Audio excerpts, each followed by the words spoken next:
Australia చేతిలో తొలి టెస్టులో ఘోర ఓటమి పాలైన పాకిస్తాన్కు వరుస షాక్లు తగిలాయి.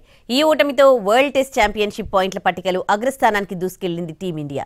అంతేకాదు నిర్దేశిత సమయంలో ఓవర్లు పూర్తి చేయని కారణంగా పాక్ జట్టుకు జరిమానా విధించింది అంతర్జాతీయ క్రికెట్ మండలి. ఆస్ట్రేలియాతో టెస్ట్ మ్యాచ్లో పాకిస్తాన్ ఓటమి భారత్కు కలిసొచ్చింది. వరల్డ్ టెస్ట్ ఛాంపియన్షిప్ పాయింట్ల పట్టికలో నెంబర్ 1గా నిలిచింది టీమిండియా. పెర్త్లో జరిగిన తొలి టెస్ట్ మ్యాచ్లో ఆస్ట్రేలియా చేతిలో ఓడిపోయింది పాక్. 320 పరుగుల తేడాతో ఘోరంగా పరాజయాన్ని మూటగట్టుకోవడంతో గణాంకాలు మారిపోయాయి. WTC టేబుల్లో ఫస్ట్ ప్లేస్కు దూసుకు వెళ్లింది టీమిండియా. ఈ ఏడాది టీమిండియా ఒకే టెస్ట్ సిరీస్ ఆడింది. జూలైలో వెస్టిండీస్తో జరిగిన సిరీస్ను 1-0తో గెలిచింది.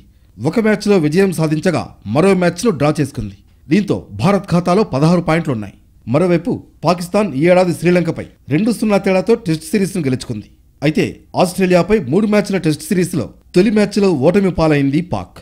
ఇక ఆస్ట్రేలియాపై మిగతా 2 మ్యాచ్ల్లోనూ ఓడితే పాకిస్తాన్ మరింత కిందికి దిగజారే అవకాశం ఉంటుంది. ఒక్క మ్యాచ్లోనైనా గెలిస్తే మెరుగ్గా ఉంటుంది. కాగా ప్రస్తుతం WTC పాయింట్ల పట్టికలో ఆస్ట్రేలియా 5వ స్థానంలో, న్యూజిలాండ్, బంగ్లాదేశ్లు వరుసగా 3, 4వ స్థానాల్లో ఉన్నాయి. ఇదిలా ఉంటే మూలిగే నక్క మీద తాటిపండు పడ్డట్లుగా మారింది పాకిస్తాన్ పరిస్థితి. ఆసీస్తో తొలి టెస్టులో స్లో ఓవర్ రేట్ మెయింటైన్ చేసిన కారణంగా పాక్ ఆటగాళ్ల మ్యాచ్ ఫీజులో 10% మేర కోత పడింది. అంతేకాదు 2 WTC పాయింట్లు కూడా కోల్పోయింది. దీంతో టీమిండియా అగ్రపీఠం మరింత పదిలమైంది.